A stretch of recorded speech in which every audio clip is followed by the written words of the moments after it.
President Biden confidently brushed aside doubts about his age, mental sharpness, and poll numbers suggesting a tough re-election battle. In a primetime interview, he asserted that his cognitive abilities are constantly challenged as he runs the world. He declared he would only step down if the Lord Almighty commanded it. During a candid conversation with USA Daily News' Charlie Lawson, Biden, at 81, stated there's no necessity for neurological or cognitive tests. He expressed disbelief in the polls forecasting his defeat and shrugged off the possibility of former President Trump's victory in November.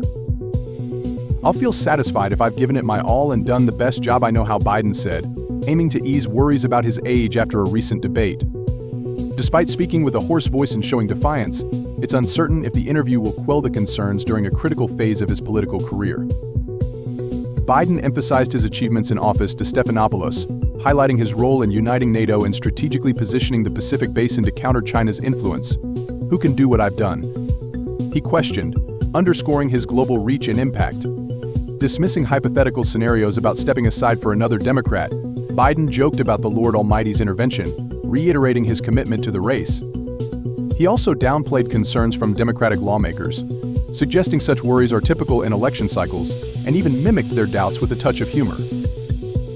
Biden expressed confidence in his standing against Trump, stating that pollsters he's spoken to consider the race a toss-up. He affirmed his belief in his own qualifications for the presidency in the race, telling Stephanopoulos that no one is more qualified than him. The president faced questions about his mental competency, a reflection of the crisis he's navigating post-Atlanta debate. Despite calls from some donors and lawmakers for him to step down, Biden insisted that the majority do not share this view. He also noted that no one in his circle has suggested he needs a neurological examination, emphasizing his daily cognitive tests as he leads the country and engages on the global stage. Biden agreed to the USA Daily News interview and attended a campaign rally in Madison, Wisconsin, aiming to bolster his campaign with strong performances. In his first major interview post-debate, Biden faced tougher questions than those in friendly interviews where he had stumbled and made verbal gaffes. Despite avoiding major stumbles in the new interview, it was uncertain if it or a routine rally could repair the political damage to his campaign.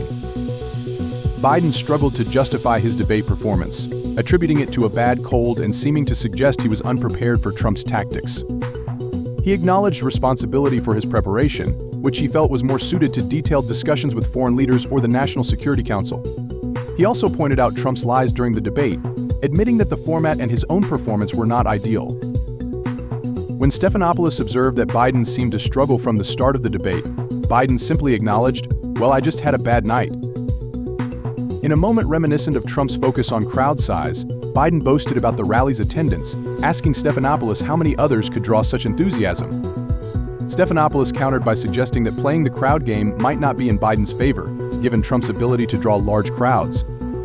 Just hours after the interview, Biden vowed to remain in the race at a Madison campaign rally, defying calls for him to step aside.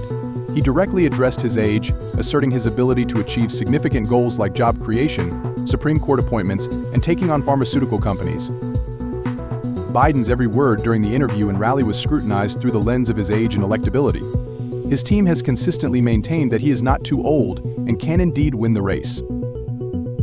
It took over a week for Biden to appear at the Madison rally and in the USA Daily News interview, allowing discontent to grow as Democrats gained momentum for the idea of his stepping down.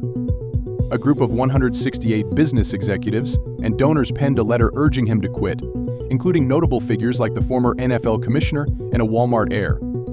Representatives Seth Moulton and Mike Quigley, along with other House Democrats, joined calls for Biden to end his re-election bid. Moulton suggested Biden should emulate George Washington and step aside for new leaders.